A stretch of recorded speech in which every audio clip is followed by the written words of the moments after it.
nañoo jot am na ñoo xam ñu ngi réfléchir ba tey. mami woote ndaje woo ci ay député bu Pastef biir palais ndax reflété na rupture bi ñu jaayoon sénégalais yi. wax dëgg yàlla jafe na ci réew mi nag ñu woor ci jàmm rek woor ci jàmm Souleymane kenn du woor yàlla nangu suñu koor ci jàmm yàlla na ko yàlla defal jàmm. yàlla baax na. xam nga président Diomaye. oui. il joue à malin et demi waaw président Diomaye ñàkkul ne moom ci ay calculu boppam suba bu yeewoo day xëy di xalaat ba xam ban stratégie politique laay testé moom xam naa ñàkkul ni ci koor gi te profité ci weeru promotion bi pour tester ay bonusam waaw loolu lay jéem parce que li ngeen war a laajoo leen ko li ngeen war a laaj mooy ndogu mu président Bassirou Diomaye di ndogu ak ay frères de parti Pastef lu ci jar siiwal lu jar communication lan la lu ci jar communication bi jaay événement bi marketing dugg partenaires yi ñëw ñoom meew ñëw ñoom café ak ñoom Gloria accompagner événement bi service traiteur yi dikk ñu mel ni Mamy Samb di laaj lu tax président invité wooñu ci ndogu entre frère bi ñu mën a fekkee. mu ko leen Pastef ndax xam nga lu tax frère de parti mi la invité. waa déedéet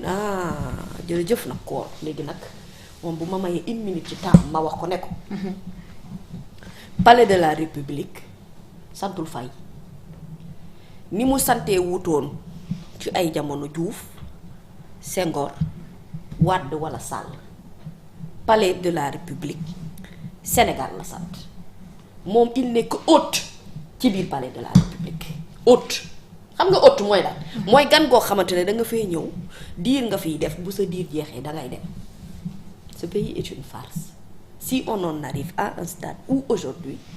ñu ne dañuy analyser les actes politiques que pose Bassirou Diomaye Diakhar Faye te bi ma commencé fàttaliku Bassirou bi mun faloo nekk njiitu réew ba léegi bas nag dëgg yàlla mu may bëgg commencé tooñ nag mu may tooñ parce que bas lim ñuy tooñee mooy ñun mënuñu franchement à notre étape de notre vie tout ce que ça nous a coûté pour que aujourd'hui ñu am président de la république bu mel ni Bassirou Diomaye Diakhar Faye li mu jur ci ñun ci espoir ak ci yéene bi ko Sonko di tànn moonte il n'avait pas fait l'unanimité ñëpp d'accord ñu woon ne Diomaye la nit ñi dañoo jàppoon ne am na keneen xëy na ku gën a war a mën a duru wala wuyu ci profil bi nga xam ne Ousmane moom la soxla en tant que président de la République il y a de cela quelques mois on était fiers de parler du président Bassirou Diomaye Diakhar Faye xam nga lu tax parce que moom dafa yegg si saraax ñu dalal ko palais installé ko rek Diomaye wan ñu l'image du président bi nga xamante ne ñun moom lañu bëgg moom lañ doon yaakaar le président jeune ambitieux bien debout sur ses idées quelqu'un boo xamante ne fëx du ko yóbbu koo xam ne dafa am idéologie ku indi sincérité indi engagement ci diggante mag Ousmane Sonko ñu ne faites attention à ce duo Afrique ñëpp jaaxle bitim réew ñu jaaxle jaxasoo ne ñu ngi door am nag Afrique président de la République boo xamante ne ni il est fier de ses idéaux salaamaaleykum maaleykum salaam Diomaye commencé def virage ñu naan jubbantil pant bi Diomaye dellu sil ndax fii nga jëm nii vraiment ñu dégg ci ay discours Ousmane Sonko ay nuances yoo xamante ne ay boromi xel la ñuy waxal saa yu waxee ak ñun ñu toog di analyser naan il y a anguille sous roche am na loo xam ne moo xew ci seen diggante ñenn ngi dund yaakaar ba tey naan diggante Ousmane ak Diomaye daara mënta am ci seen diggante parce que ñoom ñaar c'est des frères lien de sang sax dafa dugg ci seen diggante nga wëyal rek di continuer. Depuis que Ousmane Sonko wax annoncé meeting le 8 wax avant le 8 ba léegi xawma après le 8 ba léegi plutôt li ngay gis yëpp c'est une escalade yoo xamante ne politique yu nit ñi mënta comprendre mën nañ ko comprendre dañ ko bëggut a intégrer parce que intégrer loolu arrangé wuñu ñun sénégalais yi intégrer ko arrangé wuñu parce que ça va à l'encontre de nos convictions ak lu tax ñu xeex mooy ni mënuñu gëm possibilité ci àddina ne président Bassirou Diomaye Diakhar Faye mii Ousmane Sonko joxoñ tànn sénégalais yi ne waaw mën nañu toog ba dund ci jamono boo xam ne dañ naan ñoom ñaar vraiment seen diggante neexatu mënuñu ko intégrer ñun sénégalais arrangé wuñu en tout cas la majeure partie de ñi nga xam ne dañoo gëm idéaux yi yu bees yi ñu teg nii. gëm ne Sénégal dañ ko war a tabaxaat mënuñu gëm loolu mënuñu ko concevoir Diomaye ne ankañ jéem leen ko gëm ndax man damay taxawal coalition coalition Diomaye bi dama koy dëggal man maay nekk président bi Adjaratou Aminata Touré mi nga xamante ne moom mag même Ousmane Sonko bu ko waxul leer ci bopp nit ñi ñëpp xamoon nañ ne Aïda Mbodj la bëggoon mu continuer di yor coalition bi mu ne ko déjjét ci loxo bi jox ko Aminata Touré muy doxal. te pourtant après ça mën nañ ne acte politique bu am ne nga toog nga def recul nga xool nit ñi nu ñu koy analyser sa askan nu ñu ko jëlee la majorité comment ils le prennent nga ne ah ben je crois que j'ai fait un coup politique qui n'est pas bon donc je commence à me retirer non il retire pas il confirme tous les jours muy confirmer ñu ne la oui il a besoin de cette coalition pour défendre ses idéaux qu'est-ce que Diomaye a fait ba ay idéaux ñeneen ñoo koy défendre ñu dul ses frères de parti yi ànd ak moom fal ko mu nekk président de la République lan qu'est-ce qui s'est passé entre-temps ba moom il a besoin d'aller se créer une autre armée boo xamante ne ñoo koy défendre ñooy jaay ay actions te li ñuy défendre li ñuy jaay doxut parce que sénégalais dëggu la gëm léegi ñun dañ doon nelaw kon mënoon ngeen ñoo bàyyi ñu continuer di nelaw yéen a ñu ne pakk-pakk yeewu nañu lii di xew nii ci Sénégal war na mën a changer parce que gëm nañ ne pour reconstruire ce pays il faut un mindset il faut benn nouveau leadership ñun on ne veut pas de copie-coller d'anciens présidents yoo xamante ne am nañ ko fi pendant 60 ans ndax ñun loolu la ñuy jooy nga ñëw ne danga koy bëgg a reproduire typiquement yow salaamaaleykum nga ne élu yoo xamante ne dugg nañ génn mun noo wax lu ndax ci seen biir xel bi waaye yow ndogu nag nga ne ndogu waaw yow da ngay invité ay député ndogu mais invité tous les députés lan moo tax les députés de Pastef kese pourquoi Pastef kese boo ci tànnee Pastef rek mooy ne yow jël nga ligne politique xaw ma ndax yéen a ngi may dégg wala déet. Si le président reçoit les élus de l'Assemblée nationale il reçoit tout le monde pour opposition pouvoir ñu xam ne kii kat ndax moom président Bassirou Diomaye Diakhar Faye bi mu faloo ne moom dafa bëgg génn ci lépp loo xamante ne moo ñeel wàllum politique moom il ne gère que les affaires de l'État Sénégal moo ko ñor booba la warul woon a dugg nag ak teg benn acte boo xamante ne ci wàllu politique la lal da ngay bàyyi politique avec celui qui a l'art de faire de la politique au Sénégal qui l'a montré et démontré à plusieurs élections nga bàyyi ko moom mu wéyal politique bu xeex jotee mu xeex la bu xuloo jotee mu xuloole la bu waxtu falaat la 2019 jotee mu falaat la ndax je rappelle encore une fois que Ousmane Sonko n'avait pas du tout l'obligation mu tànn candidat bu koy demal ci ay élections munoon na ne man Ousmane kese la bu dul man keneen du nekk candidat te bu boobaa keneen du nekk candidat biir Pastef te Pastef duñu ko fal waaw Sénégal dañ dul ñeme waxante dëgg ndax li ñuy wax dafay am filtre dama ko bëgg a wax ne ko Ousmane donte fal na la wala joxoñ na la ñëpp ànd ak moom 2029 bii di ñëw bu nammee yow nga nekkaat président de la République bu jaaree fi nga war a jaar mel ni nga war a mel ak moom man gëw ma ni Ousmane c'est quelqu'un qui est mû par des intérêts politiques parce que dans ses actions depuis qu'il est Ousmane Sonko bu waree politique ak yow war la defal démonstration de force rek c'est parce que danga ko pousse ba ci miiri wis bi mu bëgg la wan ne la man am naa existence politique boo xam ne bul fàtte fàttalikul science am fi ñu jaar maak yow ba yegg si fii ñu yegg si nii tey mais yow nga falu lépp loo teg dafa mel ni rek yow da nga teg ay actions yoo xam ne maanaam c'est ça va dans le sens de ñi seen xel yi rek ñuy continuer di wax ne vous deux ça ne va pas ngay woote ndogu Pastef moo tax ulay dina ma daaj ji buy wax ñaga ñaaw mais wax na dëgg bu ngeen di ndogu leen ko ci coalition Diomaye président wala coalition Diomaye li président ci siège bi waa coalition Diomaye ba nga fay dalal wala ñoom it ca palais ba nga leen di dalal ci loo doon kaas démb ak bërki démb Ousmane day wax dëgg yàlla nit nag mën na koo bañ ndax moom bariwul soppee mooy ñaaw yaay fange bàjjan mais lu ko nit bañ nangul ko ne ci wàllum politique boo koy wax ak moom kese laalewul daray état laalew ko boo bëggee politique ci mbedd bi mu wan la ne moom moo la dàq dajale ay doomu aadama ña ko bëggoon démb ak bëkki dem ñu ngi koy bëgg te li pire mooy day taal otoom def ci essence wàcc moom mooy doxal boppam moo lay fekk si. mais toog ci ay miiri palais di organiser ay ndogu ñu ne dëkk bi dafa metti enseignant yaa ngay jooy ñoom ñi ngi nii kat di bëgg paralyser li nga xam ne moom mooy système éducatif bi ñu ne santé bi am na problème bërki démb moo njaay bakkan rot ci université Cheikh Anta Diop bu Ndakaaru ñuy régler ay problème le contexte n'est même pas favorable à la politique mais s'il vous plaît politique quand même dafa war a am agenda bu mu war a wuyu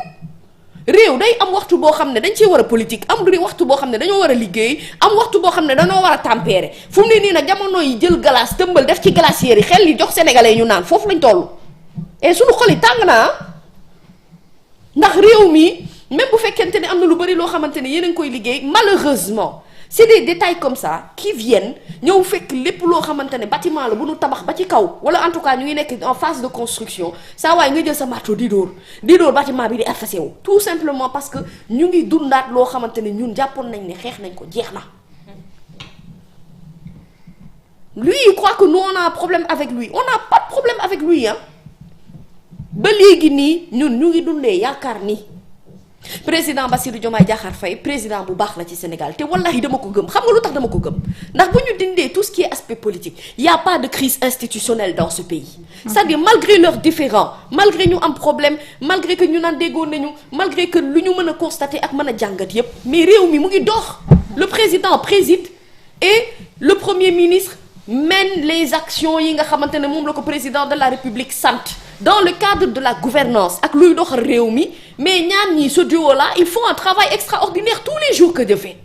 malgré seen ay problèmes politiques kon lan moo tax ngay jël problème politique di ko déplacer di ko indi palais man Ousmane daa fàq riiri ñëw dugg si ci biir palais bi di fekkee na ndokk il était au courant il n'était pas au courant Ousmane petit palais la dëkk xaw ma petit palais bërëb ba moom Diomaye mu dëkk Grand Palais ñoom ñaar nag comme de wax dëgg yàlla bu ñuy dox ci tapis rouge bi am na nu mu naqari bu Ousmane di jóge Petit Palais di dugg Grand Palais soxlawul protocole loolu dérangé wu ma aw ma ci problème mais sama problème mooy pourquoi réveiller des débats politiques ci contexte social bi ñu nekk beneen bi ci topp mooy pourquoi le faire comme moom lui il le veut Bassirou Diomaye Diakhar Faye bépp député politique Pastef bu fa dem bu mu ñëw lay naan ay njiitu réew mi la woon ndax xam nga maire sax mën nañu wax ne kii mën na am influence politique ak gox ba muy liggéey mais yow fal nañ la yaa nga député tu es député pendant un nombre d'années Bassirou Diomaye mënu laa wàccee ni mu wàccee Bassirou Kébé du dëgg parce que député yi askan wee leen fal teg leen fa moom Bassirou Kébé moo jëloon bi gëm a xaatim moo nommé bu ko neexee dégomé lu ngeen di ragal ci am fu lay jàkkaarloog moom ne ko ñun fu mu nekk nii yéen député yi yéen a war a njëkk bañ yéen pour que rek ndaje ndogu mu neex ak café meew Gloria yéen a ko war a njëkk bañ. dañ koo talu taluñu ko. est-ce que ñu nekk ay élus tamit c'est pas l'occasion pour ñu toog waxtaan ak moom. waaye comme mënu leen a tebbi ñu wax ko dëgg-dëgg li ñuy xalaat tamit. yow waa kan mooy xam nga Nabou gis nga moomoo mi lu mu nekk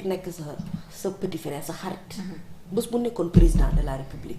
boo jàkkaarloo ak moom da ngay xam ne du moomoo mi woon laa jàkkaarloo yow da nga yaakaar ne président ay caaxaan la un président reste un président aussi petit soit-il lu mu tuuti loo ko miin statut chef d'état la c'est-à-dire mënoo jàkkaarloo Bassirou di ko wax yenn wax yi mënu nekk c'est quand même le président de la République du Sénégal une superpuissance que lui a légué aisément Ousmane Sonko moom bu dee phrase boobu moo koy déranger mais loolu mooy dëgg gi. moom moo ko wax di. waaw mais moom moo ko wax ne ko xoolal sama fauteuil bii moom ci boppam moo seede ci seen diggante ñoom ñaar ci li nga xamante ne dund nañ ko te wax dëgg yàlla dara xajul ci seen diggante mu war ko jëfe bu ko jëfewul aw ma ci problème. man encore je l'aurais plus respecté bu fekkee jàkkaarloog nag ñun Sénégalais yi ne leen man wax dëgg yàlla parce que man ñu bokkatuñu idéologie man Diomaye président laay politiqueal am naa sama politique am naa sama siège am naa sama Aminata Touré ñu ngi may doxal ci logique bii laa dox lu ma yàlla may ma jël man loolu bu boobaa dama koy gën a bëgg mais problème bi mooy lan moo tax ñun Sénégal amuñu agenda politique lu tax Sénégal ñun à tout moment dañuy politique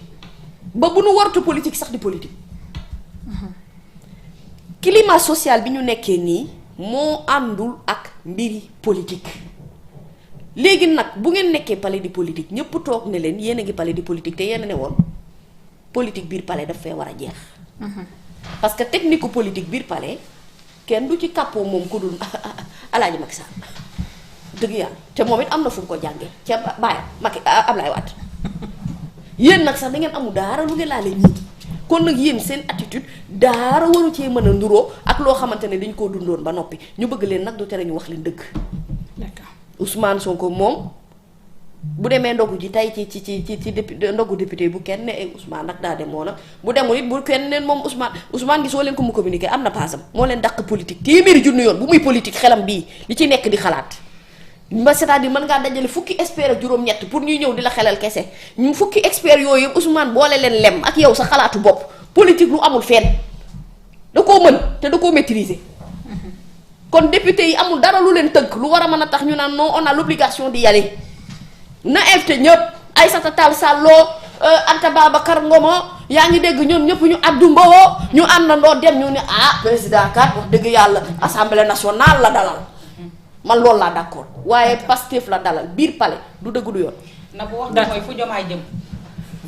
fu jomaay jëm. fan la jëm ci invité ndaw gi fan la jomaay jëm. fu mu jëm. boo leen doon tuddee nu mu tërati groupe WhatsApp yi daje jomaay président ñoo nar a mujj palais. ñoom it dañuy dem. boo moytu ci ñoom dama yaakaar ne ñoom la bëgg a invité mu def nii pour yegg ci loolu. dama yaakaar ne bu paree ci loolu foofu la jëm de. groupe WhatsApp yi daje biir jomaay président ñoom la nar a invité biir palais pour ndaw. bañ ci yegg. d'accord. je pense que 10 jours ou 9 jours la ñu amagum ci koor gi. député opposition bi dem palais xëj na fi. waaw. waaw 8. donc député opposition bi dem palais xëj na fi. Diomaye président ci boppam comme li nga wax dem palais xëj na fi. en fait lépp xëj na fi quoi. peut-être que aussi le président daf koy pàccal mais ñëpp lay invité. peut-être que invité wul juste waa Pastef ak yooyu mais man sax dafa